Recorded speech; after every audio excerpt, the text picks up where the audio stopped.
Yeah, we are going to engage.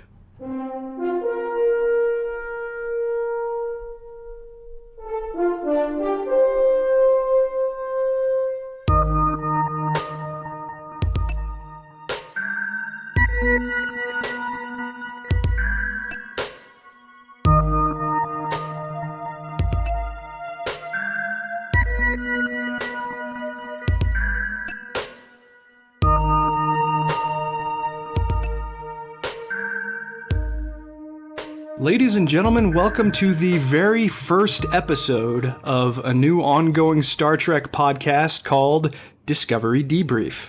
I'm one of your hosts, Chris Clow, and I'm joined by Rachael Clow. Hello. Cicero Holmes. Hello. And Zaki Hasan. Howdy, howdy. So this is pretty exciting, just because I know that I'm talking with three giant Star Trek fans, and hopefully you at home are a big Star Trek fan as well, because this is the first series. Star Trek Discovery is the first series that's been on the air in 12 years. It was 2005 when Star Trek Enterprise went off the air.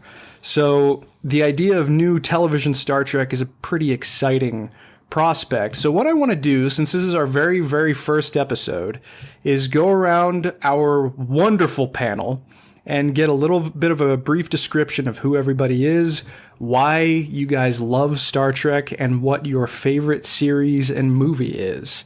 So, Cicero, why don't we start with you, man? Oh, wow. Okay.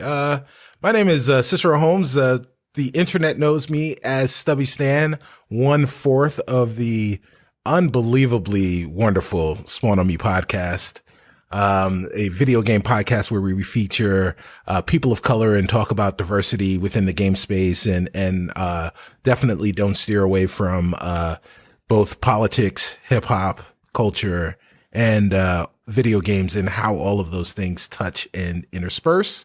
Let's see, why am I a fan of Star Trek? It's because it is the idealized version of our future, the future of the human race.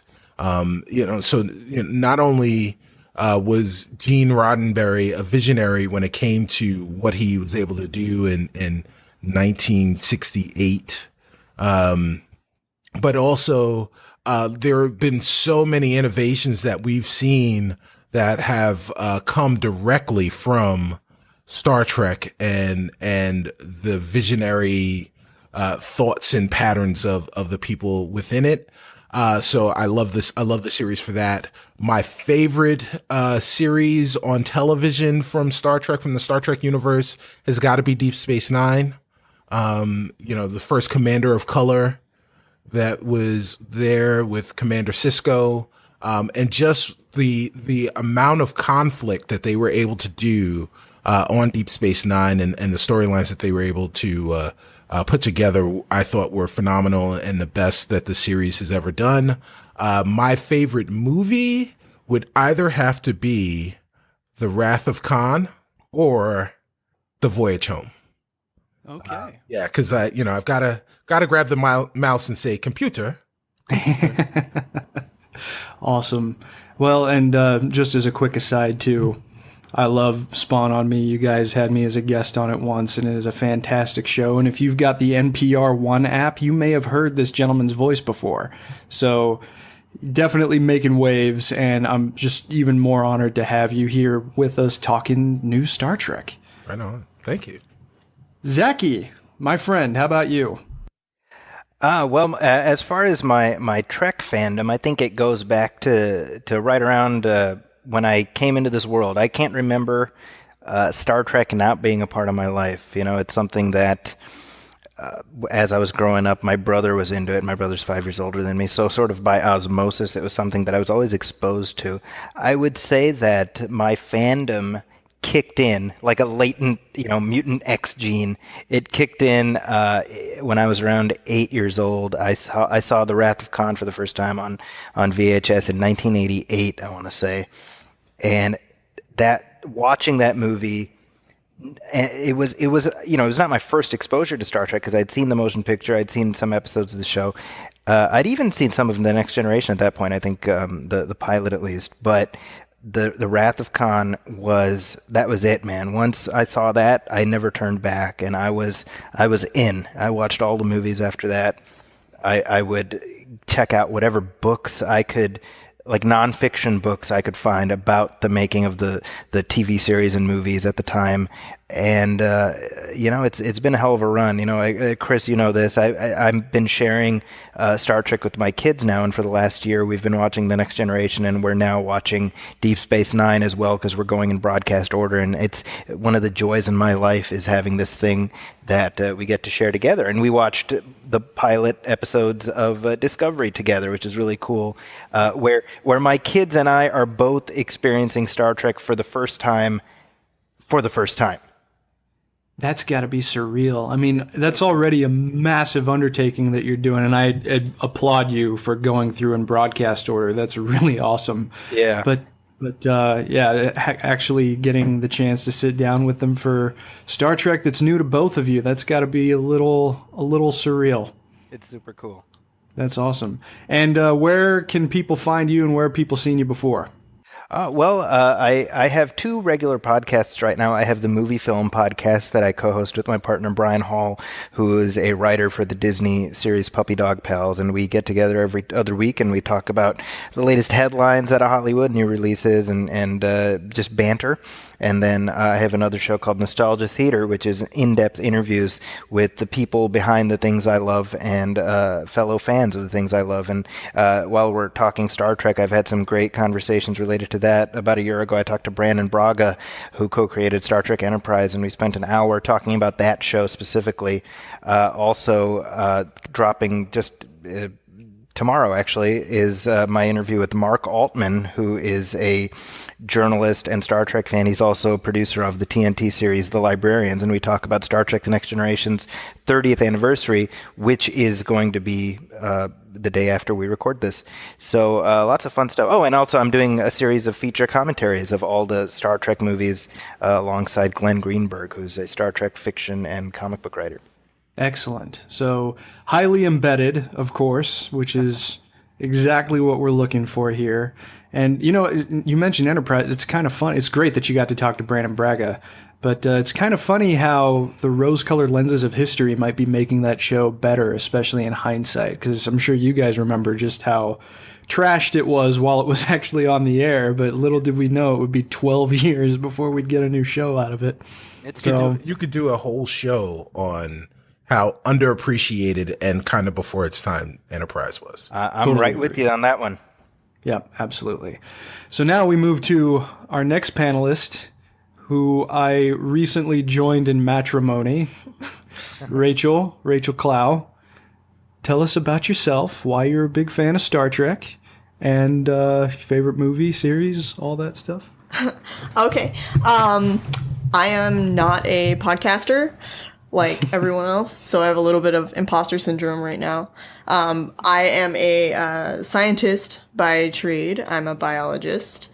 And so Star Trek has always really appealed to me because it's kind of like what I wanted science to be, or what I thought science would be. It's about exploring the unknown and just learning about other people and other cultures and enjoying the thrill of discovery. And I don't know, I guess that's not really what science is actually like when you're working in it, unfortunately. Well, but it heightens it, right? I mean, that's what all good fiction is supposed to do. Yeah, like it makes me feel like good. And so Star Trek was really just sort of all around me while I was growing up. I grew up in the 90s, so like TNG was just sort of on the TV all the time. And I didn't really I tried to get it on DVD through Netflix when Netflix was still like DVD only, and I always just sort of like ran out of gas because like I wanted something else, and it's like a huge series. So I never actually watched it all the way through until it was on streaming, and then I just sort of like chugged through everything in about a year. And I have just kept cycling through it since then, and I've, I haven't seen a bunch of newer shows because I'm just like, I'm just gonna watch Star Trek again. And so what is your favorite series? Is it Next Gen then? No, it's Deep Space Nine. Oh. I think Deep Space Nine is the better series, objectively. And what about movie? First Contact. First Contact. Oh, Excellent. Great film. Great film. Yeah, that's definitely one of my personal favorites. Well, so I guess that pretty much, that actually brings something to mind, though, before I give my slight details. I've introduced several people to Deep Space Nine because, as good of a show as it is, it's almost Star Trek's best kept secret, and I don't understand why. I guess just because it was sandwiched in between Next Generation and Voyager, maybe that's part of it, but I'm always gratified when I hear how much people love that show. It's with Deep Space Nine, I think just to piggyback off what you're saying, the most gratifying thing for me as someone who was pretty much on board the entire time, and I felt like I was screaming into the wind trying to tell people this is a great show, is just the wheel came around, and it's almost like the world caught up to the kind of consumption model that really Deep Space Nine benefits from, which is you sit down and you binge a whole bunch of episodes in a row. Out of all of the post original series shows, Deep Space Nine is the most bingeable. Totally. Yeah, and it was the first show to really introduce a long form narrative into the formula of the franchise. Exactly. Which was great. So I am Chris Clow. I'm a writer at movies.com, and I've done podcasting and writing for a bunch of other places, including Batman on Film. I co-host a podcast called GeekPulse Radio every week, and I also host my own show called Comics on Consoles, which is strictly about comics-based video games. I have been a Star Trek fan, kind of like Zaki. I've never known a world without it. And it appeals to me because I am inherently an optimist and I choose to believe in people, and so does Star Trek generally. Favorite show is probably the original, just because the triumvirate of those core three characters of Captain Kirk, Spock, and Dr. McCoy is something that, as much as I love the other shows, as immensely as I love the other shows, that's a core dynamic that I don't think has ever really been replicated. So the original series to me is unique in that regard. However, if I had to objectively say which show I thought was the best, and I think I've spoken to all of you guys in this capacity before, objectively I would probably have to say Deep Space Nine is the best. Not just because it managed to maintain the core optimism, but also because it challenged a lot of the preconceived notions that go into a utopian vision of humanity. But it didn't do so in a way that felt deconstructive, I guess. So I love that. Favorite movie in the franchise is actually Star Trek VI, The Undiscovered Country, the second one directed by Nicholas Meyer, and is kind of for the same reason that I love Deep Space Nine so much. First of all, it was a wonderful send-off for the original crew, and second of all, it was an optimistic message that was cloaked in a relatively dark movie, and I love that kind of stuff, and I'm a big Batman fan, so that kind of resonates with me. But all right, so that's who we are, and now we're pretty much going to get into what this show is about. So we have a couple of other little introductory things before we actually start talking about the episode content. So go back, my friends, to when Star Trek Discovery was first announced, when we didn't really know too much about it. What were your guys' hopes right out of the gate? Zaki, why don't we start with you? Oh, man. I was just hopeful that it would be something distinctive that measured up to the long gap. So I was kind of like, we've gone this long without, so I really want something that makes the wait worth it. Beyond that, I'm pretty easy, when it comes to Star Trek. I think I mentioned to somebody else, I'm kind of bought and paid for. Well, I'm like, if it has the word Star and Trek next to each other in the title, you've got me committed for at least a little bit. I'm not somebody you need to win over. Sure. Cicero, how about you? Yeah, I'll take Zaki's phrasing one step further. If it's got the word star in it, whether it be Wars or Trek, you've got me. I'm there, bought and sold, bought and paid for, and that's basically what was happening. I wasn't sure if Discovery was going to be good, or great or terrible. I just knew that I was going to be there day one, ready to watch. Perfect. Rachel. I was kind of like freaked out because like I feel like all of the Star Trek series have had like first episodes or like first whole seasons that were kind of like weird and bad and like or just different from the rest of the show. And I feel like that kind of thing isn't allowed to happen in TV anymore. And so I was like really freaked out that it was going to be kind of weird or bad. And I would still like it probably, but like that they would actually cancel it or not have it on anymore and not give it a chance. But yeah, and you know, I kind of felt cautious at first too, just because, well, at least I think because I knew it was going to be an entirely set of different production personnel, some of which who are informed by the newer movies and not necessarily the people that we were used to developing new Star Trek series back in the franchise's heyday. So I guess that made me a little bit nervous about it, but the fact that Star Trek was coming back to TV, I mean, very much like you two guys, I mean, it's Star Trek. It is one of my absolutely favorite franchises in all of fiction. I mean, if I had to rank things, I'm probably a little bit more of like a DC Comics fan, but Star Trek is nipping at its heels and at some days totally surpasses that. I love this franchise so inherently that the idea of new experiences there, especially in the original timeline of all the series, was extraordinarily exciting for me. So it mostly came down to, I guess, to cautious optimism. I wouldn't say I was pessimistic about it by any means. I mean, the fact that Star Trek was coming back was enough of a hope for me. But then that kind of brings us into our next talking point here, because Star Trek has reemerged in television in a totally changed landscape. When Enterprise went off the air in 2005, virtually none of the ways that we now commonly consume television even existed, nor were they probably even conceived of yet in any meaningful capacity. So I guess that kind of leads to the idea of what kind of place does Star Trek have in the modern television landscape? Cicero, do you have a thought? Well, I think that it's there for the old fans, and I wonder if it's going to find a new audience, some people that aren't related to Zaki, who will actually who will actually come to it on their own, having never really consumed, although I don't know who that person would be, but having never really consumed Star Trek, at least Star Trek on the television.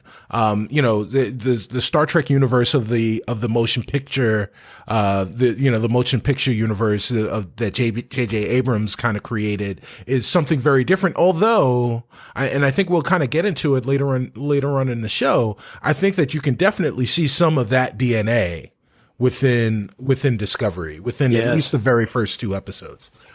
So I think that there is a good chance for it to both ingratiate itself to new fans, and hopefully not alienate older and longer standing fans.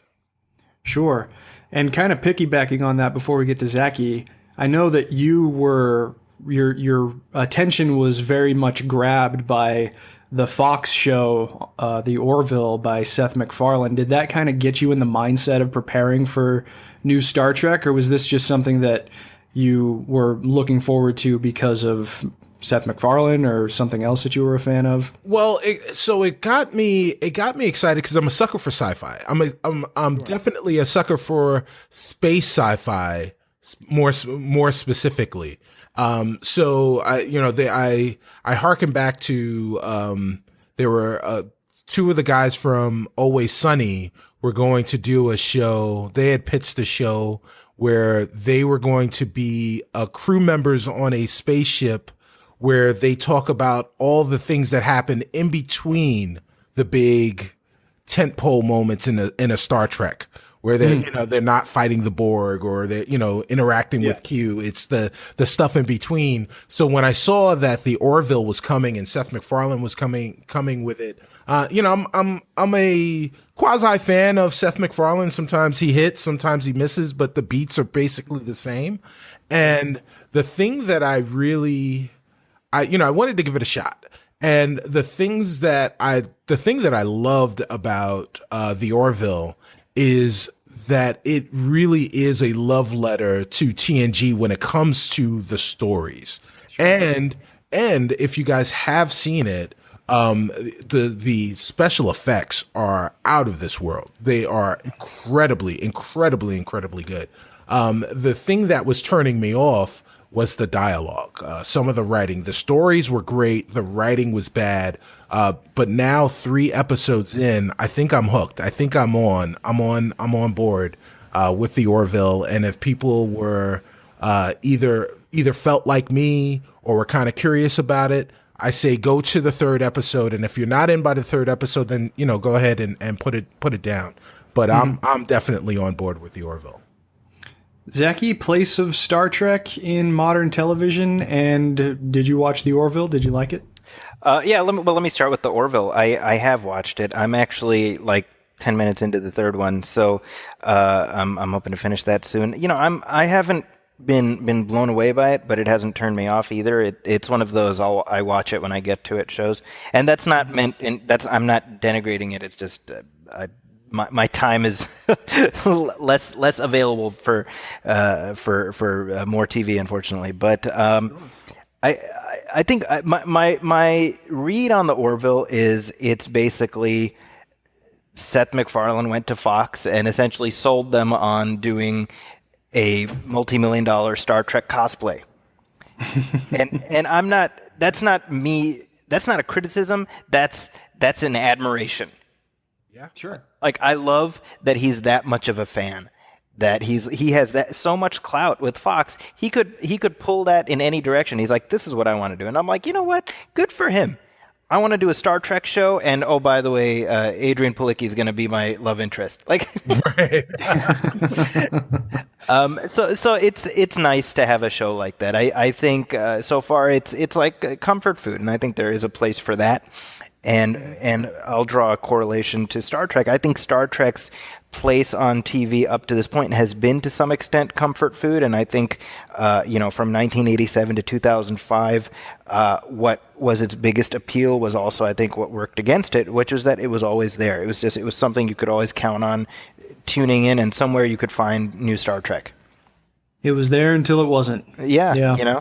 And I think what its role is now is I don't know, to be honest. I think what it represents, as in what the franchise represents, is something that's very unique, notwithstanding a pastiche like the Orville, which is an optimistic future where we made it and we have a whole rainbow of people who are working together and solving problems. And my God, if this is not the moment where we desperately need fiction pointing the way towards that, as far as specifically whether Discovery will speak to that, I mean, that's my hope. I don't know that we have enough yet to make that determination, but Sure. There are always possibilities. Nice get. I like that. Yeah, I mean, as far as the Orville is concerned, just briefly, Rachel and I watched the first episode last night, and I enjoyed it. I thought that it came at an appropriate time since Discovery is now on the air. And obviously the Orville premiered a little bit before that. It sort of feels like, with the weight of a Fox show behind Star Trek style TV, that's only going to be good for Star Trek and for the franchise's awareness, because people will learn that it's based off of Star Trek. Yeah. I was a little bit bitter that it had such good special effects, because I feel like TNG and Deep Space Nine never got to have those great special effects. The Orville gets them, right? Yeah, well that's the difference. That's the difference between being on a network as opposed to being syndicated. Yeah, there you go. Hopefully we'll still be getting that Deep Space Nine HD remaster sometime, but I'm not holding my breath, unfortunately. All right, so let's move on to episode 1, and let's actually get into the meat of this.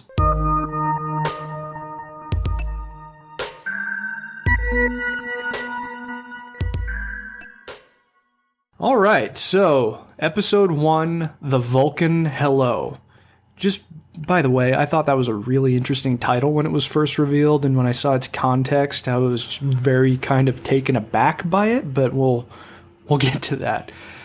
So I think first things first.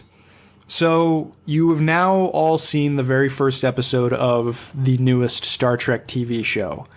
So what comes to mind immediately when you think of the Vulcan Hello? Rachel, why don't we start with you? Confusion? Confusion. It was just so unlike any other pilot of maybe any other show that I've ever seen, and that, in the credits, first of all, it, puts in this special guest star, Michelle Yeoh, so you know that character is not going to be in the rest of the show. And so you're like, okay, well, there's 3 characters, and one of them is a special guest star. So yeah, it was just, this isn't the ship, this isn't the Discovery, this isn't the captain I was shown that I was going to have. I was confused. Played with the formula. Yes. At least what we were used to. Zaki, how about you? It's funny that Rachel mentions the thing with Michelle Yeoh, because to me that was so glaring a choice. I was going to say mistake, but to me it's just a perplexing choice, because that to me you've blown the surprise. Because even if you just based on episode 1, okay, well, Michelle Yeoh's not long for this show, and without knowing what specifically is going to happen to her, it's just one of those odd choices, because all they had to do was not put that in the titles, But sure. As far as what sticks out to me, definitely the aesthetic. I was paying special attention to how it is very evocative of sort of what we got of the Kelvin in the 2009 Star Trek movie. Yeah. And that, to me, it stuck out, and not necessarily in a negative way, but they made a conscious decision to not even attempt to evoke the cage, which is, the original Star Trek pilot, which this is meant to be set contemporaneous with. Instead, they said, no, we're going to go for future modern, or modern future, what we got in the Abrams movie. And by the way, that's still canonically sound, so I don't have a quibble with that, but the aesthetic choice there definitely stuck out to me. Sure. Cicero. Yeah, I've got to break a little bit from the rest of the panel and say that I wasn't surprised by the early credit with the special guest on Michelle Yeoh, because I knew that first off, I knew that if an actor of her caliber, of her gravitas, was going to be hitched to the show for a long period of time, that she would have been doing all the press. Sure. And because of that, and knowing that she was on the show, I knew that she wouldn't be on the show for long. Mm-hmm. So that part didn't surprise me at all. I think the thing that, when I think of the Vulcan Hello, in retrospect, I think of how well they were able to use the fact that the fact that fans already understand what this universe is. They didn't have to do the literal universe building that most pilots have to suffer through, and they used that to allow themselves to hit the ground running, and they ran in a direction that you never would have expected a Star Trek series to run. Sure.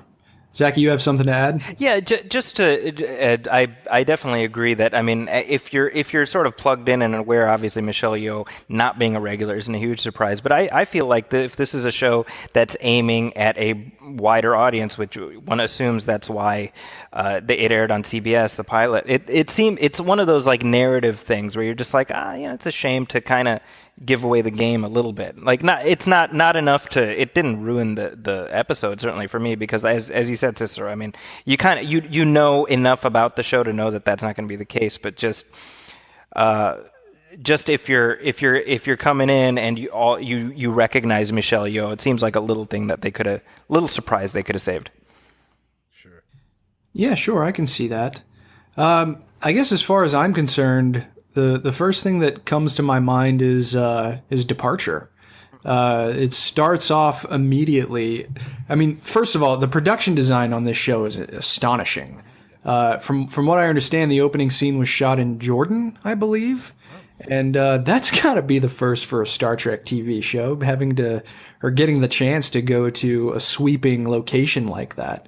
So automatically it's opening up in a huge visual treat, which I thought was very, very cool.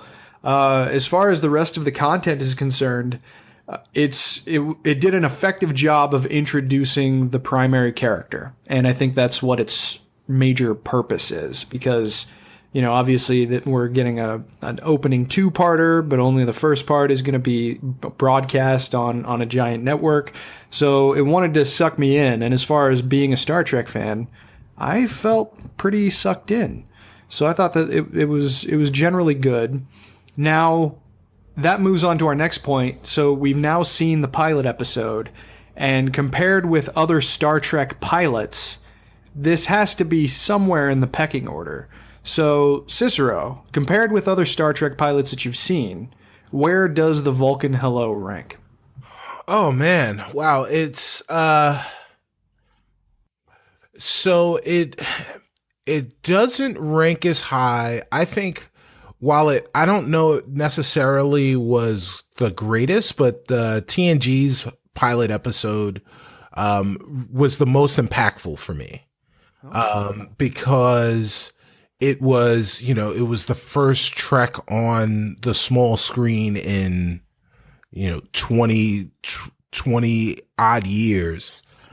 And so, you know, just seeing that it was back in a very real way with a new crew and, you know, further into the future was definitely something that that made a more lasting impact on me. I think time will tell where this one ranks. But it was definitely can't miss TV. It, you know, it had me on the edge of my seat. I never knew exactly where it was going to go. And I really appreciated every moment of it. So I would rank it really high. Excellent. Rachel. Well, Chris, you and I have a thing where you ask me to rank things and I am unable to do it for some reason. And I think this is going to be one of those times because I feel like I need to see more of the show before I know. Before you rank the pilot? Yeah, because, like, the pilot doesn't exist in a vacuum, right? It exists within the wider context of the show. So, like, I don't know, like, I think Encounter at Farpoint isn't as good of a pilot because the rest of the show was so much better than it was. Okay, I can see that. Yeah, I'm always asking her stupid questions like, who would win between Batman and Spider-Man and stuff like that. So I don't know. She's probably a little sick of that. Zaki, how about you? Yeah, you know, I think that the problem we have is that this new series is so beholden to sort of the new TV paradigm, which is one continuous story in essence, as opposed to sort of the episodic model of all prior Star Trek shows, at least in the done in ones, as we say in the comic book world. That's right, easily syndicated. You know, I think that it's difficult to judge this on its own because every single previous Star Trek pilot, including The Cage, the episode ends and you have a clear sense of your cast, the setting, and the mission. And in truth, we have none of that at the end of the Vulcan Hello. If we view that in isolation, and then even if we were to view it, you know, as a piece with the second episode, you really only have one, possibly two of our regulars. We don't know still what the mission of the show is. We don't know where things are going to go. So I guess it all depends on what our expectations are from a pilot. Because if we're judging it by the expectations from the previous pilots, I mean, it's kind of a fail. But let me couch that by saying, does the end of the episode make you say, man, I want to see what happens next? Because if that's the case, then yeah, it's a rousing success. Sure. And I guess the perspective that I share is that it actually ranks maybe second for me in the wider pantheon of Star Trek pilots, only because, we go back to that word departure that comes to my mind. And probably more than any other Star Trek pilot, the Discovery first episode is very much about one character, whereas virtually every other Star Trek pilot, I mean, there's characters that have greater levels of focus, but you still get a very well-rounded idea of who everyone is in virtually every other Star Trek pilot. So in that respect, Discovery kind of stands on its own by giving us a character study of who Michael Burnham is and what she brings to the table and what her cultural experiences have been. And we sort of get to see maybe one or two other people that might be in the show for the long haul, but it's squarely focused on her.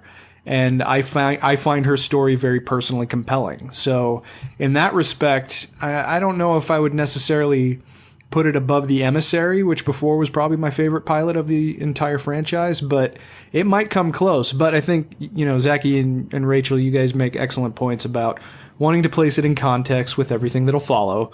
So we'll see how it goes from there. Now, I thought that it might be kind of fun, especially as fans, to talk about the timeline of the show. Zaki has already alluded to it. It's pretty close to the cage, and yes, it's just a couple of years removed from the cage. It's a decade before the original series and about a century after Enterprise. But it is coming up against some well-established elements of Star Trek continuity, which before I watched the first two episodes, I might have thought would have been a limiting factor on the kinds of stories they could tell. And boy, was I wrong. But what do you guys think about the place that this show occupies in the canon, Rachel? Well, I'm happy they're doing it in the non-JJ, the prime timeline. Yeah, the prime timeline.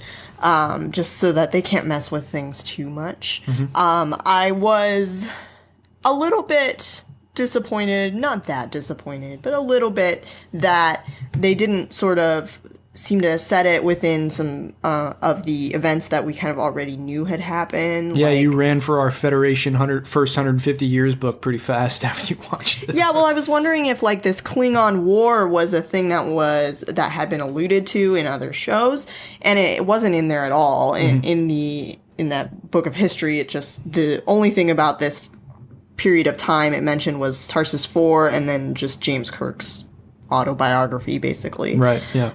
So it seems like they're playing with kind of an open field, really, of things that they can kind of retcon into having happened, right. But none of them have been mentioned in any other shows. Yeah, sure. Zaki? I think for me, my initial thought when I first heard it was set prior to the original series was why. And more because I feel like to some extent you're handcuffing yourself as a creative because the restraints of canon are such that it's like, why subject yourself to that? Like, I mean, this is something where my initial thought was like, if you move it ahead, post Deep Space Nine and Voyager, you've got a little bit more of an open, open field in front of you. But sure. But I'm willing to roll with it. I think that what I'd like to see is more of an effort in the future. What I hope to see is little subtle ties in with not only Enterprise but also with what fans know is supposed to be happening at the same time in other parts of the Trek universe. I think there's an opportunity. I'll tell you, I mean, to me, honestly, I feel like it's a missed opportunity to not have brought in Ben Cross to play Sarek. Sure. Yeah. That was something because I mean, these characters exist and they're meant to be kind of the same as their prime version. So to me, I'm like, well, James Frain was fine as Sarek, but like, why not? You've already got a Sarek, you know? And in the 2009 movie, Prime Spock recognized Chris Pine as the Kirk that he knew. And Scotty also. Sure. And Scotty, Right, yes, right. absolutely. That's right. Cicero, how about you? Yeah, I definitely do think that there's a lot of stuff within the pilot episode that makes you feel like that maybe they didn't put this in the right timeline. I think I'm perfectly fine, and I'm actually on board with it being in the Prime universe. I think that the cinematic universe should remain separate. And I'm okay with that.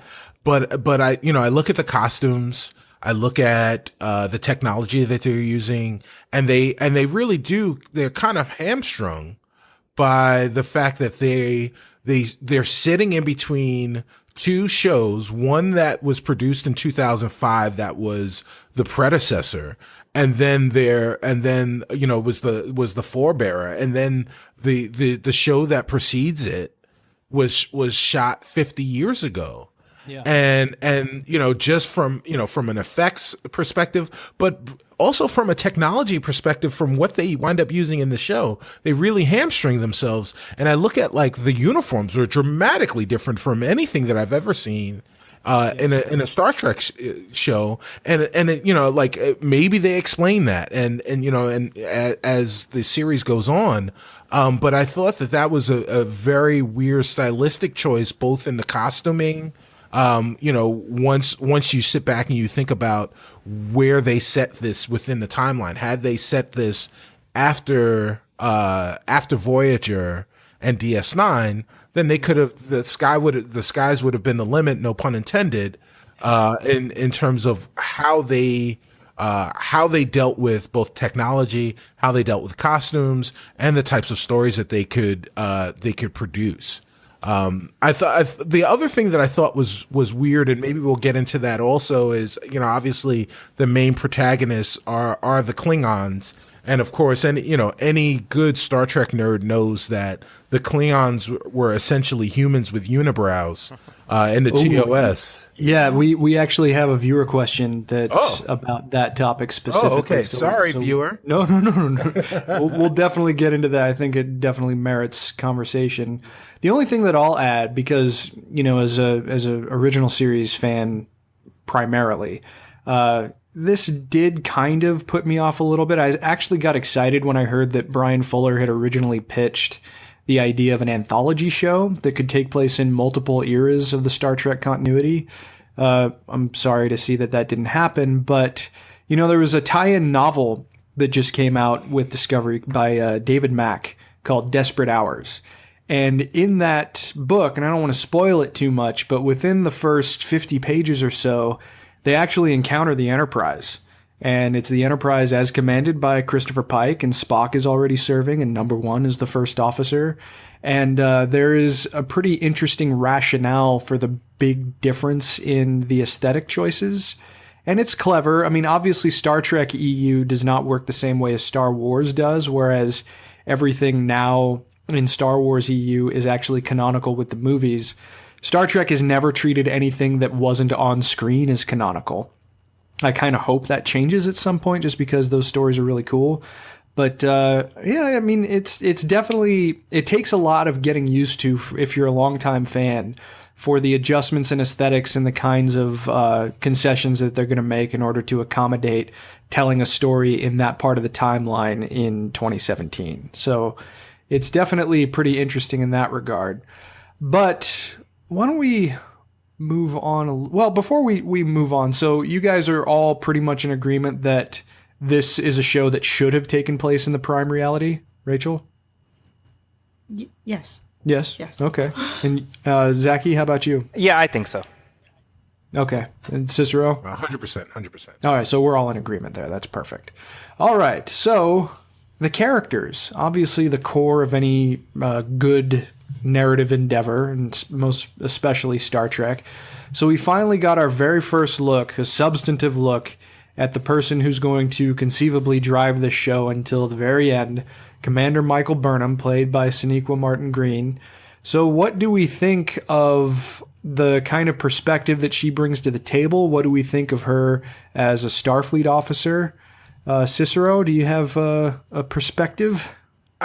So the interesting thing is, and obviously she has come from her own fandom with The Walking Dead. The interesting thing is, I'm not a fan of The Walking Dead. I don't know that show that well, so I wasn't familiar with her work prior to this, which I think was a blessing for me. So I just got to watch her perform as Michael, which was perfect.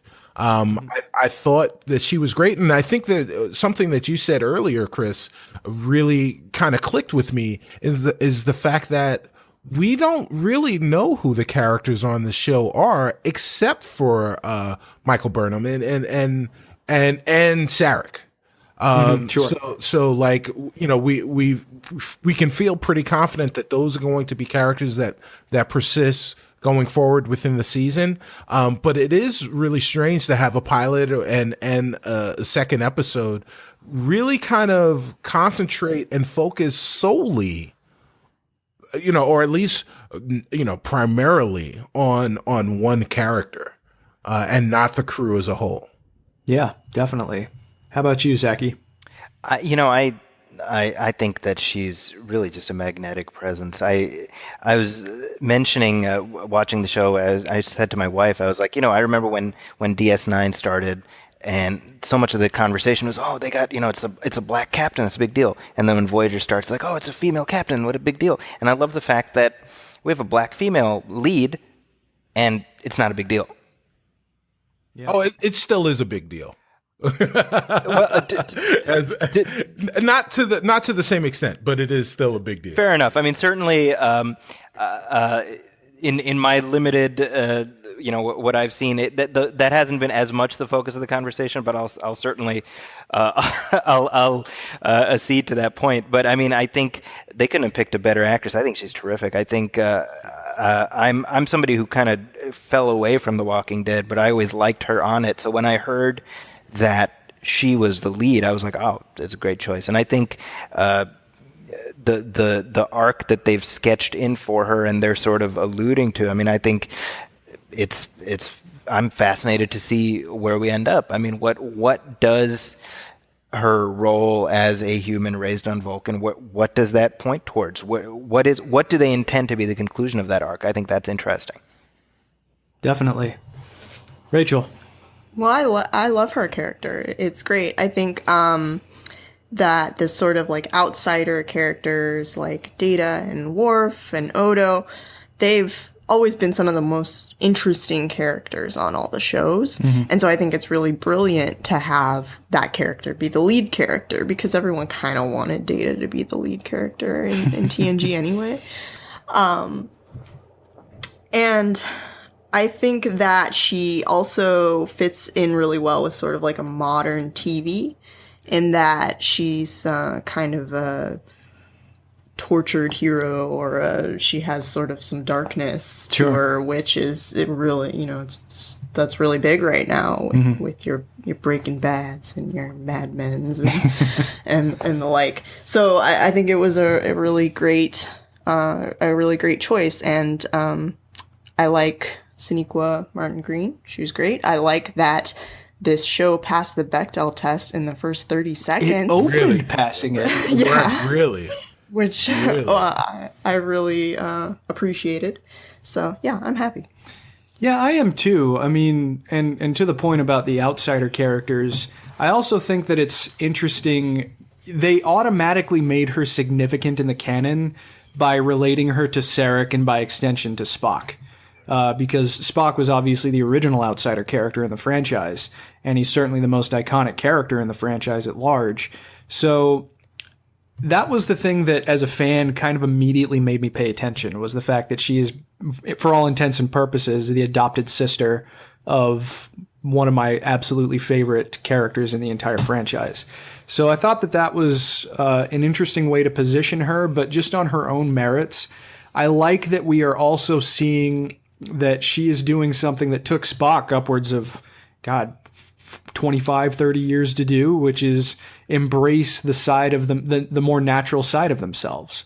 Because Spock obviously had a pretty tough time embracing his humanity that he didn't really fully resolve until his career on the Enterprise was almost finished. And we see Michael Burnham 7 years before the start of the show, and then, it picks up 7 years later, and she's much more at peace with humanity, with where she comes from. But she still gives tribute and pays tribute to her Vulcan upbringing and a reliance on logic, as we see in her decisions in dealing with the Klingon threat. So she's a fascinating character, and I think she can more than handle the weight of leading a Star Trek show, especially a Star Trek show today. So I'm really interested to see where things go. But what other characters stand out? Because we don't, like I said before, we don't see a lot of other long-term characters. In fact, we might only see one other long-term character, at least as far as I know, in Saru, played by Doug Jones, who I certainly love already.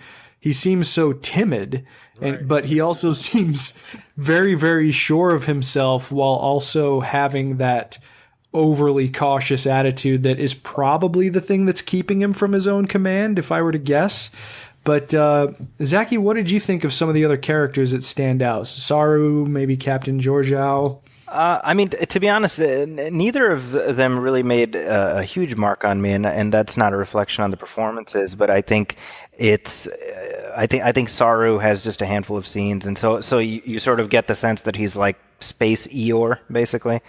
And that's fine so far, but I mean it's not much to hang an opinion on. And then with Captain Georgiou, I mean her function in the story thus far is as a receptacle for sort of the grief that Michael Burnham is going to carry with her. So she's sort of she's a function of that. So that you see the wires, so to speak, as far as why her character is in there. So I mean, ultimately, these first two episodes don't give us much of anything other than Michael Burnham, and that's fine if she's going to be the focus of the show anyway. Yeah, sure.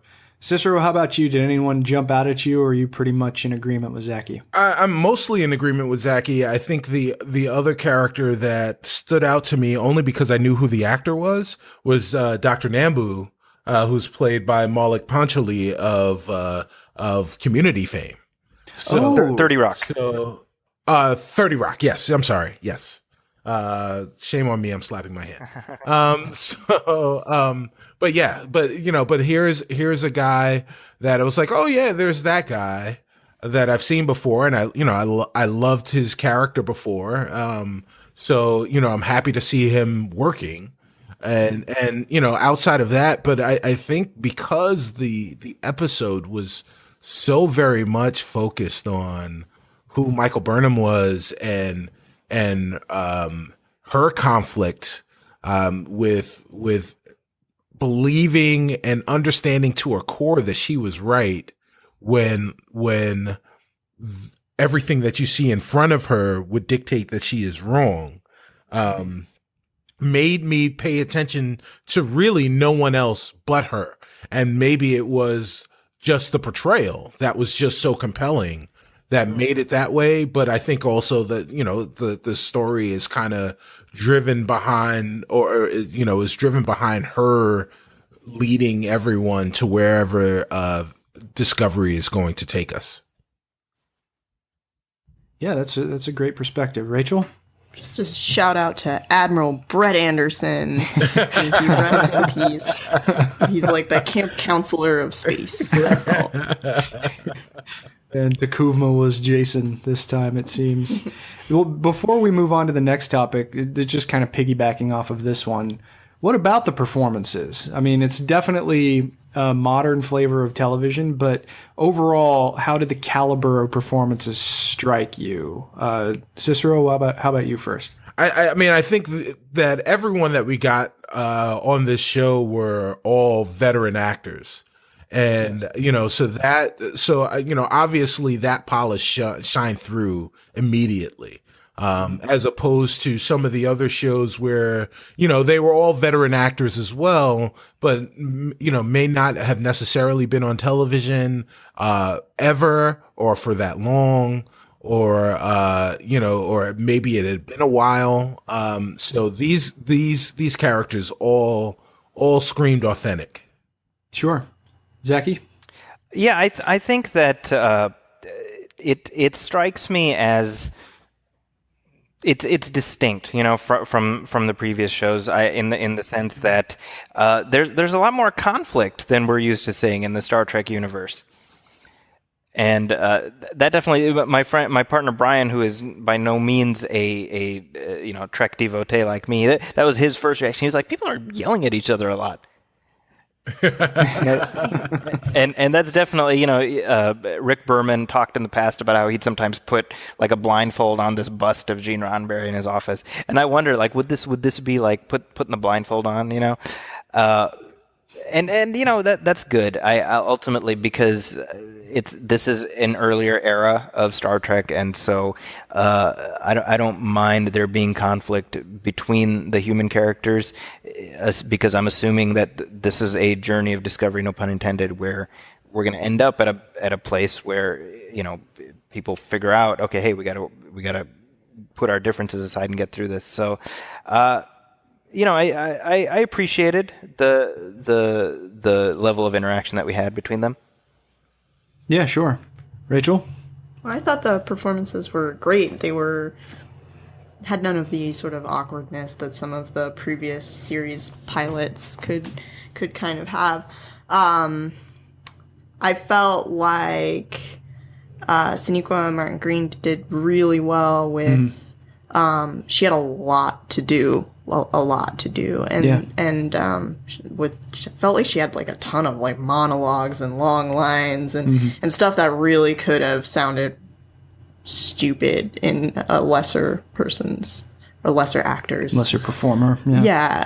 actor's hands. So she carried it. So definitely, yeah, and I was impressed.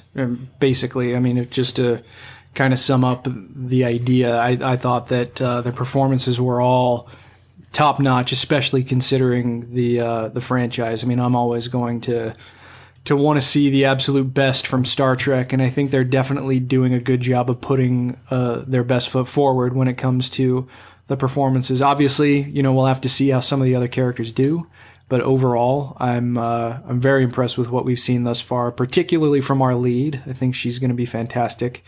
But the next thing I was going to bring up is actually kind of. It's a part of the second episode. So before we start shifting gears to talk to the second episode, does anyone have any final thoughts to offer on episode 1? I do. Yes, sir. I was just going to say, shout out to the casting, because holy crap, is it diverse? Yes. And I loved every moment of that. To see women, women of consequence, obviously, like we've mentioned, like Rachel mentioned, I mean, it passed the Bechdel test before the first commercial break. Absolutely. So, and then just to see, people of color everywhere, throughout the cast was a beautiful reflection on, again, the idealized future of what all of Star Trek represents, at least for me. Absolutely. Zaki? No, I think that covers it. I mean, it's a vision of what humankind can be, and hell, that's what Star Trek is supposed to be. So not a bad start. Definitely, and I totally agree. Obviously, you hear the words "visibility matters," and what better franchise to take that idea forward than Star Trek, right, Rachel?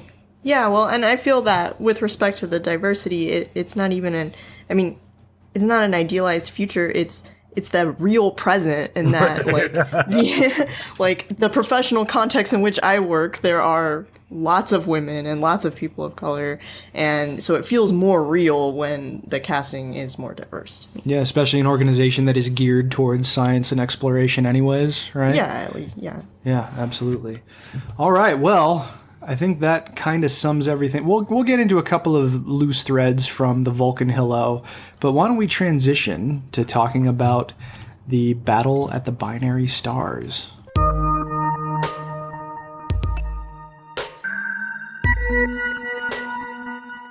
So this might actually bring up potentially the first criticism, at least that I have, because I'm about to ask all of you something that I kind of think maybe shouldn't have been the case. But so obviously the way that this works, and for those people who maybe haven't watched the show yet, first of all, why are you listening to this? And second of all, hopefully you don't necessarily need this explained to you. But the way that this is working is that CBS decided to show the very first episode on broadcast television. They released the second episode the same day, but you had to go to the CBS All-Access streaming service, which is where the rest of the episodes will be able to be consumed.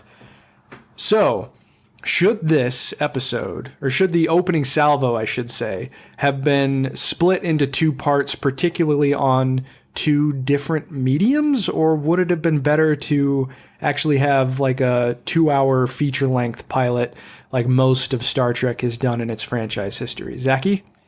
Yeah, I think the decision to split it up like that was asinine. It doesn't make a lot of sense to me because it's in essence the first two episodes together have some degree, they come to some kind of conclusion as opposed to ending completely in the middle. And you're trying to get people to sample this streaming service. It doesn't make a lot of sense to me. I mean, the one thing I would offer is it might have made more sense if they dropped the entire season on CBS All Access after showing the pilot. And it's like, hey, if you want to see the whole rest of the series, then jump over here. That might have made more sense to me. I'm struggling to understand what the logic is behind how CBS approached this. Sure. Rachel? I feel like it was probably a good business decision. You're gonna get people to sign up first for your little streaming service by doing this. I don't think it was the nicest thing to do. But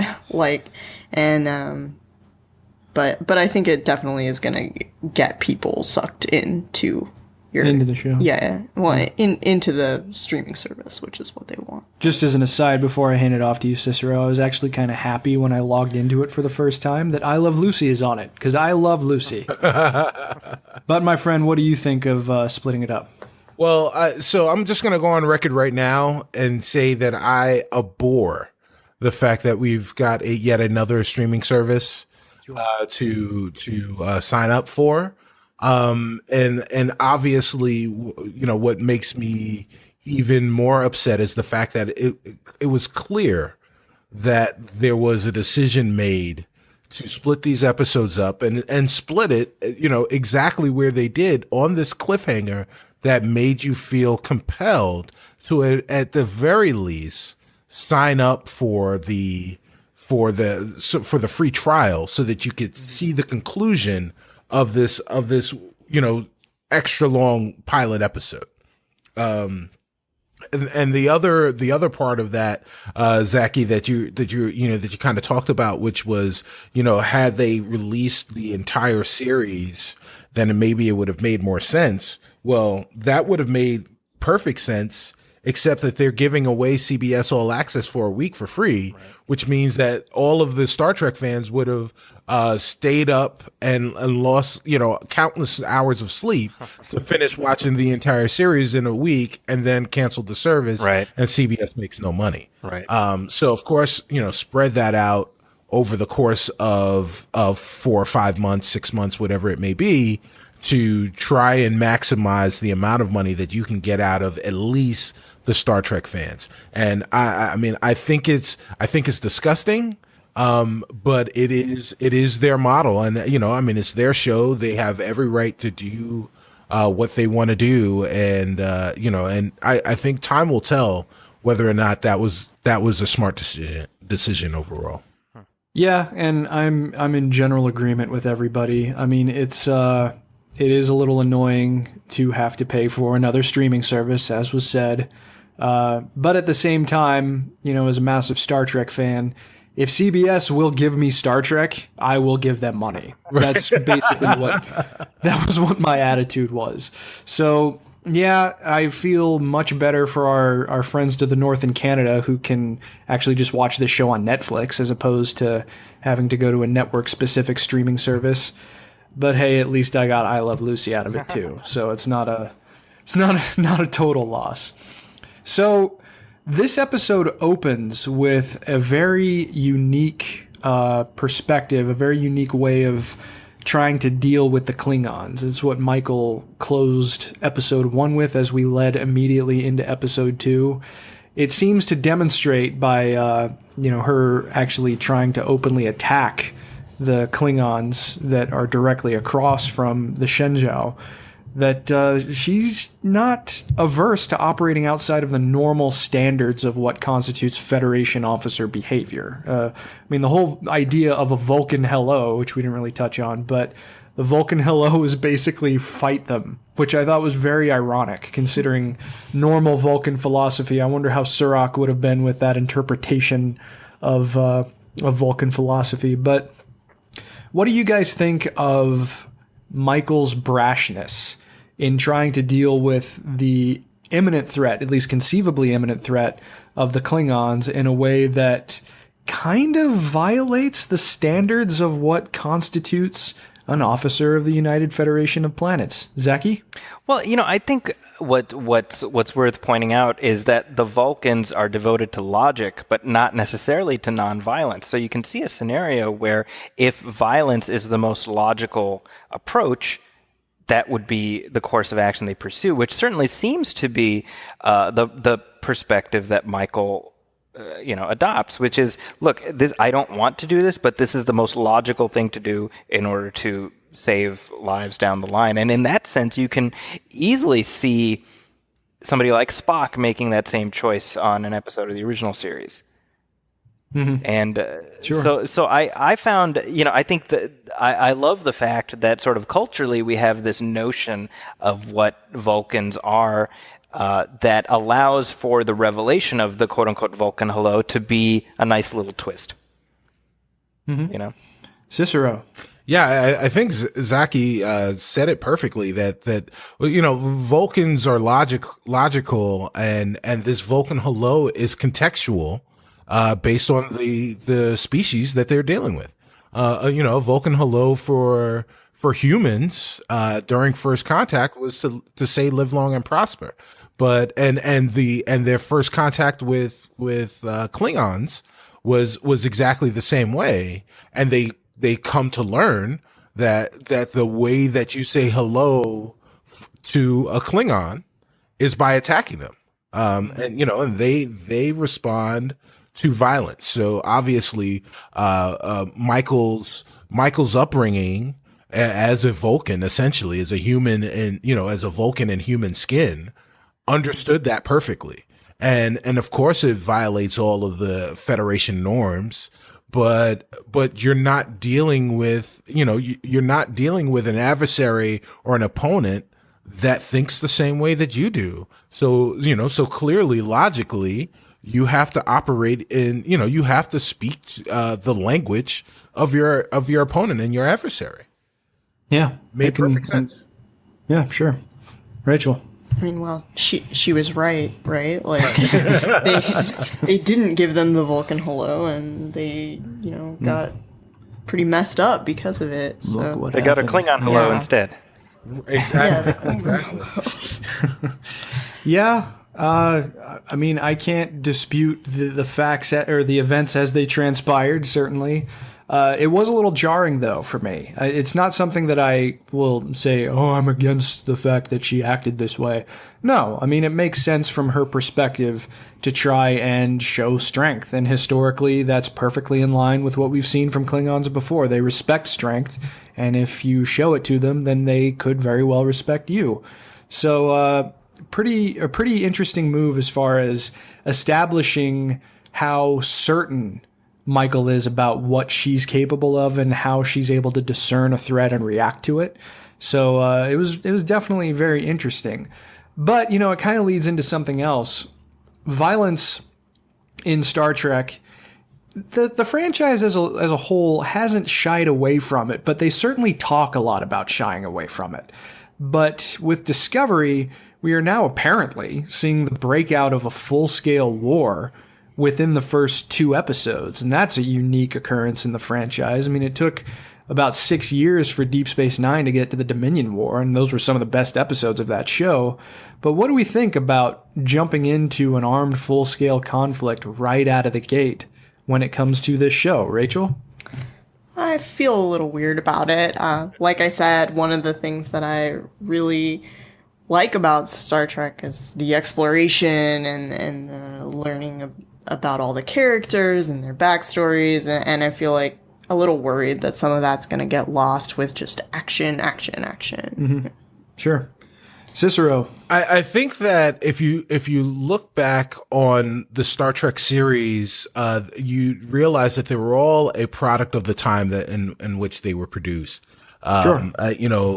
TOS definitely was talking about, harmonious future in this time of great turmoil. But if you look back to the last series that was on television, Enterprise, during its run, it made a huge philosophical shift right after 9/11.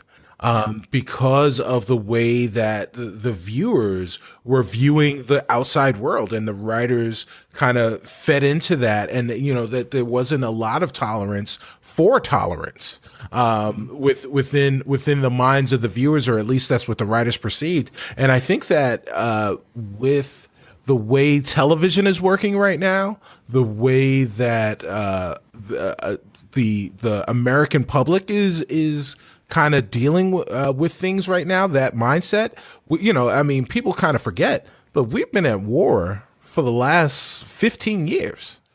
Yeah. We've actively been in conflict for the last 15 years, whereas during TNG and Deep Space Nine and Voyager, we were in the Cold War, where we were spending a lot of time with diplomacy, spending a lot of time trying to talk out our problems to avoid conflict. And, conflict was the last resort. And I think, right now we're in a time in our history where conflict can easily be the first resort. So I think it is just a product of the times. That's a great perspective. Zaki? There's a line in Deep Space Nine that I love, and it's easy to be a saint in paradise.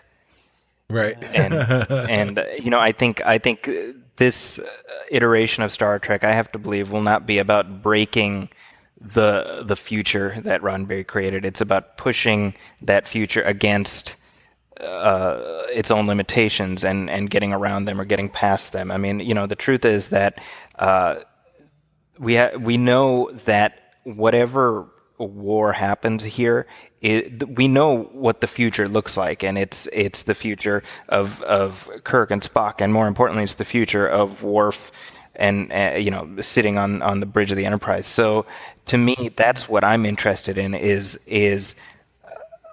this point of mass conflict. We know the Starfleet that's going to emerge on the other side of it. So I'm curious, how are we going to get there? Sure. Yeah, that's an excellent point. And I'm in general agreement with you guys, I think. I mean, Star Trek is always supposed to be a mirror of society, of the society in which we live. So that links up immediately with the timeliness argument. And I think it's a very, very valid one.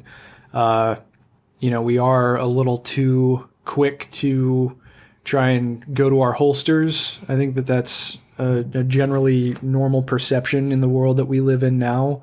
And hopefully, this show has enough material behind it and belief in it that we'll get to actually see Star Trek lead again to the future that is so inherently optimistic. And yes, we are absolutely at an advantage continuity-wise, Zaki, with seeing where things ultimately end up and what the major players will be in the future. And like you said, a Klingon on the bridge of the Enterprise. So if this just adds another wrinkle to that story, then I'm definitely all for it. Now, one of the other things that I wanted to talk about when it comes to this episode is the only major established franchise character that has made their presence felt so far is Sarek, the father of Spock. And this is kind of the only major criticism that I personally feel for episode 2, and that's the transwarp mind meld. The communal discussion that Michael and Sarek have after she's locked up in the bridge for attempting to take command of the ship without the captain's blessing. I thought that it was just kind of disrupted the flow. It was a little too expository, but I am glad that we got to see perspective on Michael's childhood and where, the capability of this came from. It's not like they couldn't explain it, but it did feel like it slowed the episode down a bit. But what did you guys think, Zaki? The thought that I had while watching, I didn't mind sort of this new, like you say, the transwarp mind meld. I just kind of rolled with it because I was like, oh, I don't know what a mind meld is like. I guess this is a thing that you know what I mean? I'm sure I've never experienced a mind meld. But what I did think was really neat was that this new character, Michael Burnham, has shared this experience with Sarek that even Spock never did. Yeah. And if we remember, that's true. Spock ultimately doesn't get to mind meld with Sarek until after he's gone through Captain Picard. So I just, I think the richness of this franchise, and one of the reasons I love the fact that it's in the prime timeline is because we have this tapestry of before and after that gives everything such rich context. Mm-hmm. And that was what stuck out to me about that. Yeah, absolutely. Cicero? I thought it was a little weird So the transwarp mind meld, which perfectly coined, TM, hashtag it. That's perfect. But we have to hashtag space Eeyore. Right. Yes, absolutely. That was one thing that was, I rolled with it more than the other thing that I'm going to talk about, which is the fact that, and I kind of alluded to it earlier, the technology, the fact that there were all these holograms around, where people were talking to people and they were fully realized, almost 3D holograms, as opposed to communicating to via transwarp communications via view screens, was something that was a little off-putting to me, and it reminded me of the other star, and that's Wars, where with the prequels, you had a lot of that kind of 3D communication with holographic images. And then again, Michael Burnham playing the role of Luke Skywalker and Sarek playing the role of Obi-Wan Kenobi in this transwarp mind meld, I thought was a little strange, but I rolled with it. I was like, okay, this is where you guys are going to take the series. I'm here. I'm along on the ride. Let's see where it goes. The holographic communications, I think, bothered me more than the transwarp mind meld. Than the transwarp mind meld. Well, that's interesting. I never really thought of it like that before. Now it's going to stick out of my mind on a rewatch. Rachel? I couldn't really roll with it because my scientist analyzing brain just was like, what are the rules? What is this mind meld? And what do I know about it? And what are the rules? And this doesn't fit with the rules that I know about. And then I was just kind of like, the rules to the mind meld are that it does whatever the plot needs it to do. Yeah. And so the plot needed it to do this, and so I need to just relax. Mm-hmm. But yeah, I was kind of tense during it. Well, and he explained it a little bit, that part of his Katra had now resided in her. Yeah, that didn't make any sense to me. Well, we've seen it before, though. I mean, we saw Spock do it to Dr. McCoy through a mind meld, and that was what ultimately allowed him to become alive after being dead. But it's still jarring. So after Sarek dies, then is he still alive in Michael if she's still depends on around? Whether or not she's still around in the 24th century, I guess. Yeah. There's no real way for us to know that for sure. Well, yeah, I think that those are all very good perspectives. I mean, I like, Zaki, that you brought up the idea that it was something that Spock never had the chance to do. That definitely gives it some more weight. still might slow the episode down a little bit, but we'll have to see. Mind melds generally in the Star Trek universe are not isolated incidents insofar as they can have long-standing ramifications. So we'll have to see what the continued ramifications are of Michael's now rather intrinsic connection with her kind of adoptive father. But moving on a little bit to one of the things that I've always personally appreciated. So we're changing gears now from one supporting character to another. The most memorable briefly seen captains in Star Trek. What I love is that even though you usually only see them for a little while, at least in most cases, they're actually really well fleshed out, and they give service to the idea of what a Starfleet captain is supposed to be. Like, when you see a Starfleet captain, you know why they became a captain. The one that instantly comes to mind for me is Captain Robow from the 2009 film. I mean, he's in the movie all of like 10 minutes, right? Before his chest is opened up by Nero. But, Captain Robow was always a character that I thought was cool. Maybe we'll get to see Admiral Robow in this show. I kind of hope so. But that just kind of goes back to Captain Georgiou. And obviously she's not going to be a character of focus. At least we don't think so. I mean, we didn't get her body back on the Shenzhou before the show ended, so who knows what's going to happen. But I really, really liked this character, and it just made me sorrier that we're not going to see more of her.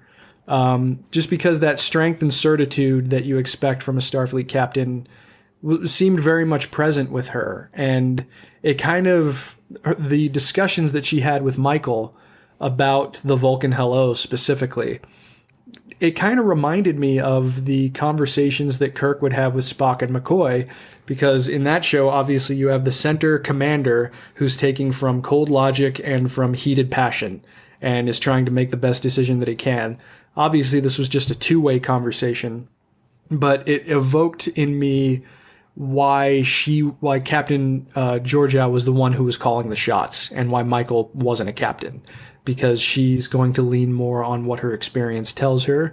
But what do we think overall of Captain Georgiou and how she sort of matches up in the pantheon of Starfleet captains? Zaki? Well, I think the comparison you made to Farhan Tahir as Captain Robow is a really good one, because aside from the multicultural aspect, I think they're able to command the screen and command your respect without having to do much.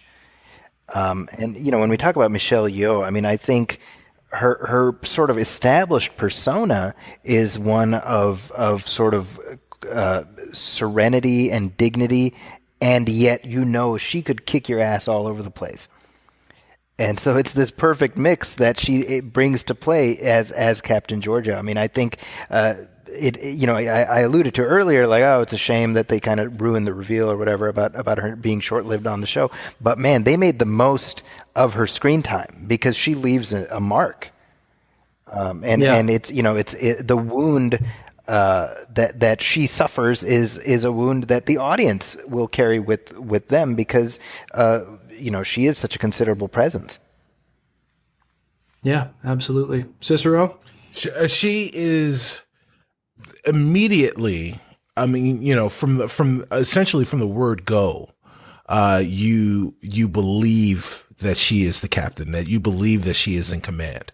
And I appreciated that, and obviously, part of that I think was Michelle Yeoh. I think the other part was the writing, and then of course, then her performance of the words of the writer's words, along with the direction that she was given, really, made me believe that this was a wise veteran leader.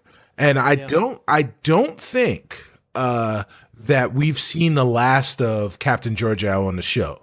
I really believe that they are going to lean on, another thing that is a sign of the TV times is the flashback. Yes. That, where they will flash back to some conversation or some situation that is relevant to the current situation, or that that has some relevancy to whatever the current situation the main character is dealing with. And especially since this particular show is going to, or at least seems to be, primarily a single character focused show. I think that we will see a lot of Burnham's and Georgiou's conversations in the past and get a more fleshed out version of their relationship over the course of the 7 years from the time that she joined the cast of joined the crew of the Shinju to the point where we ultimately see Georgiou's demise, or at least perceived demise. Sure. Rachel?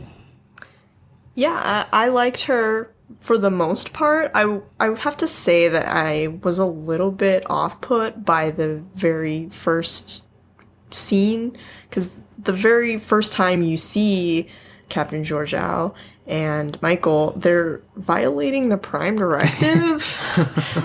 And they're just like, oh no, it's fine as long as they don't see us. I'm like, wait, no, you're still very much interfering with these people, or the species. So I was a little bit off put by that. And then I didn't really understand what, it was clever and cute that they drew the Starfleet symbol with their footprints or whatever, but I really don't understand how the ship was able to see that. And so I was like, I was very nervous, but then it got better. And I especially appreciated the scene where Michael and Saru, the nervous guy, Spacey Yeoh, were sort of like telling her, like, Michael wanted to go blasting through space to go see the Klingon torch thing, and Sarah was like, that's crazy. And so it was kind of very reminiscent of the Spock McCoy kind of debates, and having these sort of two very polar opposites, and being the one who has to make the decision. Yep, funneling down into the person who actually has to make the call.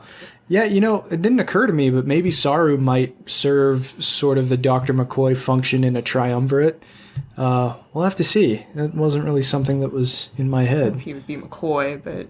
Well, and maybe not quite as irascible, but nervous. Yeah, nervous. Nervous McCoy. Nervous McCoy.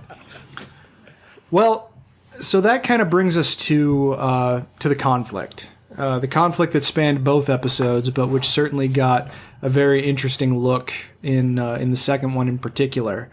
And I don't know about you guys, but I was certainly expecting the Klingon T'Kuvma to be a much more long-standing and far-reaching adversary for this show. I was not expecting us to have potentially seen the last of him that quickly. But what did you guys think of him? And what about the conflict that he's kind of stirring up between the Federation and the Klingon Empire? Because, his motivations seem like they are, again, was bringing up that mirror to society, where he's taking this idea of monocultural purity and his wholehearted belief in Klingon superiority, along with a hybridization of somewhat religious fundamentalism. I mean, he talked about Kahless almost every time you saw him on the screen. Kahless, Kahless, Kahless. This was the thing that was his North Star that was guiding his actions into a conflict with the Federation. And that kind of seemed, weirdly enough, and I think I saw someone else mention this elsewhere. It might have been on Trexpertise, which is a great YouTube channel if you've never seen it. But it's the idea of melding religious fundamentalism with this nationalist politics that's becoming more prevalent in both America and across the world. But what about this conflict stuck out to you guys? And let's start with Cicero. I wonder if the showrunners will give us the opportunity to live in the skin of a Klingon in ensuing episodes to kind of understand their perspective of this, because it screams fundamentalist right now, and at least initially, it obviously it doesn't leave the viewer, or at least me as the viewer, with a good taste in my mouth to say that I can, while they're clearly the antagonists, while they're clearly the provocateurs, that to be able to kind of emotionally empathize with their plight and with their motivations. And like, I didn't really get a sense of that. I just kind of got a sense of, we are fundamentalists. I'm going to, the clans of the Klingon race are spread apart, and I'm going to bring them together by invoking the name of Kalis and saying that we are one Klingon, and that's kind of it. It's kind of a one note pony, but I'd love to see some type of depth there to kind of understand their motivations. Sure. Zaki? Yeah, I got to be honest. I mean, the sort of immersion in Klingon world got a little tiresome for me after a while, because at some point I was like, all right, can you just start speaking English and we'll pretend you're speaking in Klingon, Sure. Like, I get you're going for verisimilitude. It's like, I'm willing to, like, I'll squint and pretend that you're speaking in the native language. I think that the T'Kuvma, he didn't particularly impress me as anything other than a series of sort of Klingon cliches. I feel like I need more, and I think part of me was sort of put off by just the way they look, which that's not like a deal breaker on the show, but I'm like, I kept coming back to that. I'm like, is this something you're going to address in story, or is it just something we're supposed to pretend? They all look like this? And so I was sort of like trapped in my own head as far as that stuff. Mm-hmm. So I sound like a broken record. It's a little bit of like, well, I'm just kind of waiting. I'll wait and see where this goes. But for now, I can't say I'm very impressed by whatever they're showing us as far as the Klingons. Sure. Rachel? Yeah, I felt a little bit like they weren't the Klingons that I kind of knew. Like, they look different, but like there were elements missing from the way that they were on screen that I didn't really recognize. Like, in the previous series, like, the Klingons are warlike, but they also kind of like to party, and these guys just seemed kind of a little bit super serious. Mm-hmm.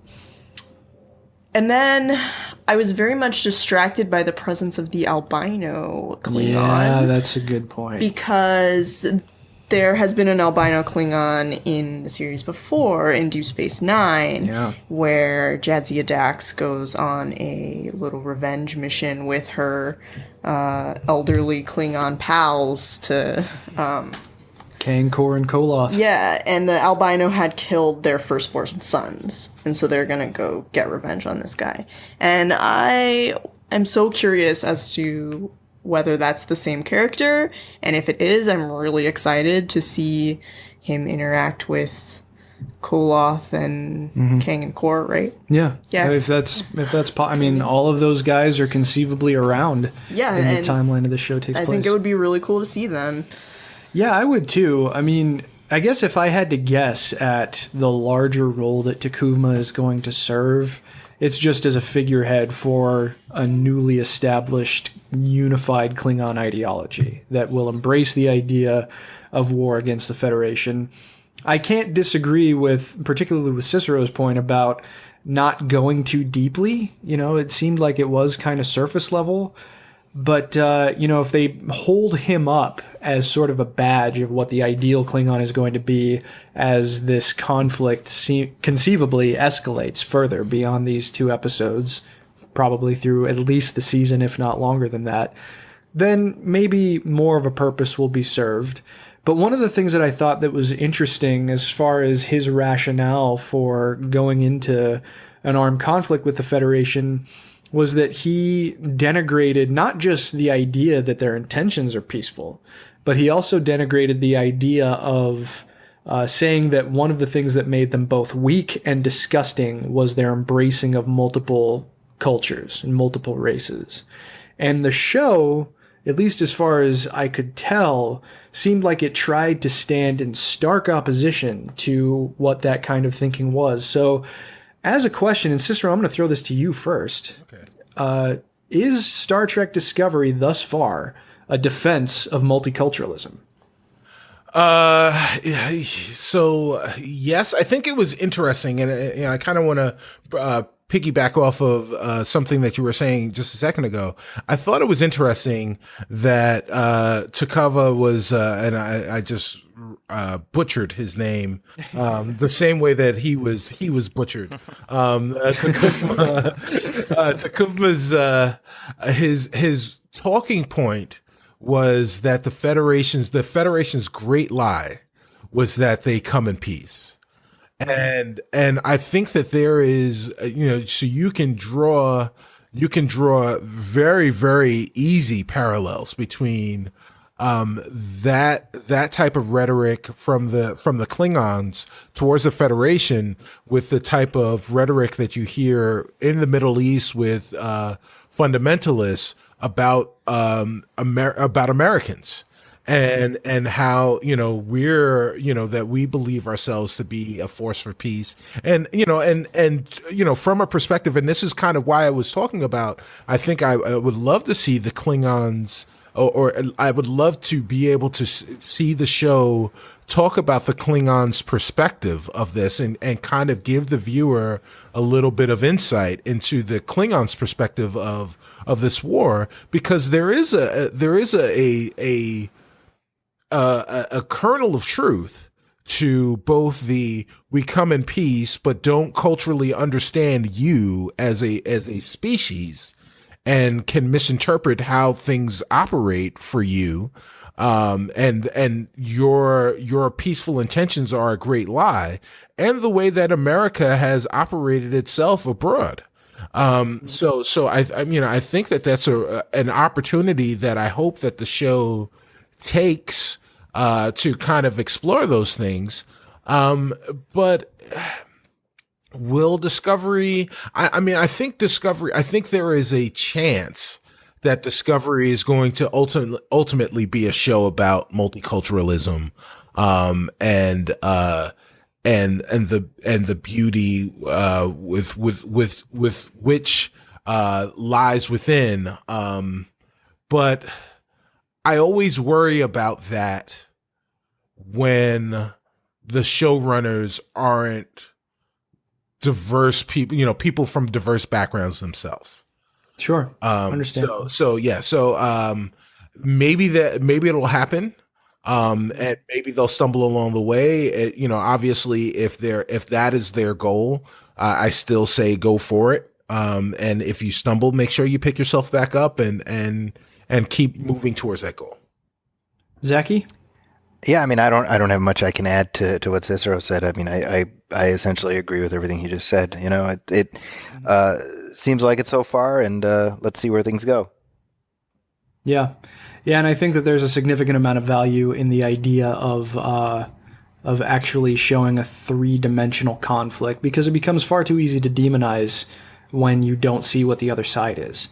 So, and hopefully that's the idea of something that'll progress further, that's very much in keeping with what the franchise has shown us in the past. Yeah, I agree. All right. So we had a couple of other topics, but we're kind of running up against the clock here. So why don't we just end our discussion of episode 2? So we've now seen the opening salvo of Star Trek Discovery. So what are the final thoughts about the episode 2 and the collective first impression that this has made? What potential is there in the show to stand out positively from the rest of the franchise? Rachel?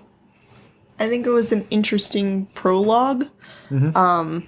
I almost feel like it's more of a prologue than a pilot, but again, like I said, I need the context of the rest of the show to really know. I'm in. I'm excited. I can't wait to see the Discovery. I can't wait to see Jason Isaacs. I like Jason Isaacs as the captain. I want to see some other characters, and yeah, the next time on preview had me pretty excited. So yeah, excellent. Zaki. Yeah, what I said in my print review is that this is essentially doing in about 80 some minutes what the first 10 minutes of the J.J. Abrams Star Trek movie did. And I agree with Rachel. I mean, this is in essence the prologue of the show, because what comes next spins off of this, but what we've seen so far is not a representation of what the show is going to be per se, what the quote unquote status quo is going to be. So, I feel like the end of episode 2 puts us at a place where, as I mentioned earlier, you're like, all right, we've sort of concluded this act. Now let's see what happens next. Sure. Cicero. Yeah, I felt much the same as everyone else. It reminded me, watching the first 2 episodes reminded me, and I think it exactly is, it's a prologue, reminded me of the first episode of Battlestar Galactica, the revive on Sci-Fi. Where this was an episode, this was a feature length, for all intents and purposes, small screen film that you could watch, obviously, to gain some information and gain some insight on the characters and on the conflict, but wasn't necessarily necessary for understanding exactly what the series essentially is going to be, because we still, there's if you're a viewer right now, you have no reason to understand or believe that this show is properly named Star Trek Discovery. You assume that, that there will be a ship called the Discovery, based on, your understanding of Star Trek lore and being a fan of the universe. But there has been no talk of it so far. So, I'd be interested to see, I don't think there'll be anyone that will be that person, but I'd be interested to see how a person who comes in and just starts by watching episode 3 onward would view the series. Sure. Excellent. Well, I think that's a good note to close it out on. Generally, I feel the same way. I mean, it seems like there is a lot of potential for the show to stand out in the franchise, not least of which because of its aesthetic choices and certainly its budget. But cautious optimism. I was pretty... Honestly, I expected not to like these first 2 episodes, and I absolutely did. So that I will just call a win, and I will hope that the rest of the series follows suit. So we're going to transition now to taking a few listener questions before we get taken out. So let's open up the old communicator. All right, so we got a few questions in, and thank you everyone who decided to chime in ahead of our first episode and on relatively short notice. This was kind of a snap thing that was put together at the last minute, but hey, you go the extra mile for Star Trek. So the way that I'll dole these out, I will ask one of us to answer a question just so we can get through some of them faster. I'm going to go ahead and take the first one, which comes to us from Twitter. A guy named Dennis at Bubsy00. And it's, Dennis, I'm going to try and give some context to this, but his question is, why aren't the Klingons in Discovery the augmented Klingons that we saw in the original series? So what Dennis is making reference to is that, obviously the way that Klingons look in virtually the rest of the franchise compared to how they look in the original series was totally different.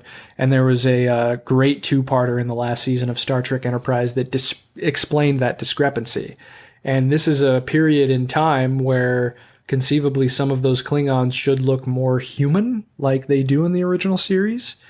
Honestly, I wish I had a better answer for you. I just don't know. Hopefully it's something that they're going to have to address, just because you would think that you'd want to see maybe some segments of Klingon society that have to live with the augment virus that has now extended into a couple of generations. But yeah, we're just not totally sure yet. So the next question comes to us from a friend of mine, Tim, on Facebook. And he has a pretty interesting one that I'm going to throw to Zaki. Do you feel that the show is true to the spirit of Star Trek, or is it more along the lines of what he says, Game of Thrones in space? Well, I definitely don't think it's Game of Thrones in space, at least based on what we've seen so far. And, I mean, I think if we broadly define the spirit of Star Trek as people from a variety of backgrounds coming together in common interest and trying to explore the universe and themselves, I haven't seen anything so far that would divest me of that notion. So I'm going to tentatively say yes, barring a Starfleet based red wedding, Yeah, here. If I may chime in for a second on this one, and I would personally say I think it is somewhere in the middle. Because the one thing that was drastically different from in the first 2 hours of Star Trek Discovery versus all the other shows was the amount of conflict that you saw within the crew. Obviously spearheaded by Michael Burnham, but I mean the fact that there's a mutiny before the first episode ends, before the pilot ends. By the commander, by the second in command is a huge departure from everything that you've ever seen at least from a Federation crew. So, at least initially when things start off and, maybe the next closest amount of conflict were the things that you see on DS9. But so, from that perspective, I think that there definitely was something that would make your eyebrows raise and say that this isn't the Star Trek that I grew up on. Sure. So yeah, I can see the Game of Thrones kind of influence there. Mm-hmm. Absolutely. All right, the next one I'll throw to Rachel, which comes to us from one of my old friends at the old Modern Myth Media podcast, Josh. He sent it to me over text message. Says, is it okay for Star Trek to ever not be Star Trek? And by that he means things like mutiny, interestingly enough, violating the Prime Directive, divisive issues, etc. Yeah, sure. I mean, I think it's fine to have more conflict. I think that especially this series being set where it is in the timeline is a lot of the sort of more utopian aspects of Star Trek came into play in the TNG era and that later timeline.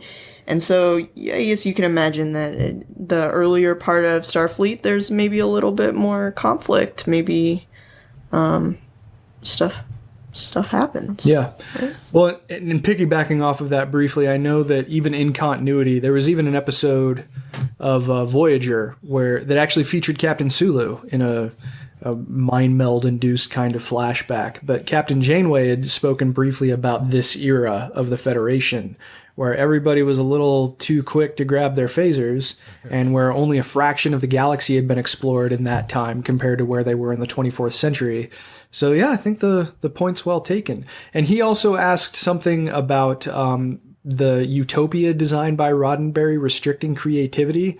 And the only reason why I'm just going to briefly touch on it is because that was a discussion and an argument that was basically settled in the Next Generation writers' room. Like they felt constricted by the kinds of restrictions that Gene Roddenberry placed on the franchise for actually creating engaging conflict between members of the crew.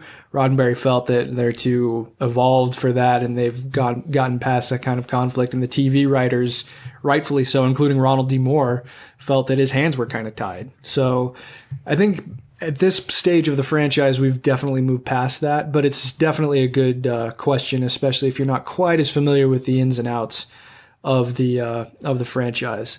So I'm just going to do one more question, and I apologize to the people who asked them. Maybe we can get to the other questions next week, presuming we don't get a flood of new ones. But to take us out, Zaki, question from Manning Franks, who's the audio engineer of geeksgamers.com, who edits GeekPulse Radio, is a very talented young man, at @Peyton on Twitter. He asks, for someone who's admittedly a Star Trek novice, what would you recommend for a swamped college newbie like me to jump into the franchise? Oh, wow. I'm gonna say watch Star Trek II: The Wrath of Khan. I think that's a show that really, you don't have to have an encyclopedic knowledge of the franchise, but it gives you a grounding in sort of the technical framework that it exists in. But more importantly, it gives you a grounding in the human underpinnings of all of it, which is our relationships with each other. And I think that's my prescription is always Wrath of Khan. Amen. Sure. Yeah. It's a great movie, and an even better movie to watch on the big screen, as we did recently. First time I'd seen it in a theater. Amazing! It was. I've lost count of the number of times I've seen that movie, but it was like seeing a brand new film. Yeah, yeah, absolutely. No argument here. Well, I think that's probably going to end up doing it for the first show. How do you guys feel? Is this good? This is a good groove to get into? I'm ready to live long and party. Yeah, well, Cicero, you feeling all right with it? I'm feeling great, man. I've been drinking some Romulan ale the entire time, so yeah. I mean, I feel no pain. Excellent. Yeah, we'll have to switch it up next week with some Cardassian Canar. How about that? There you go. Might be a little too viscous.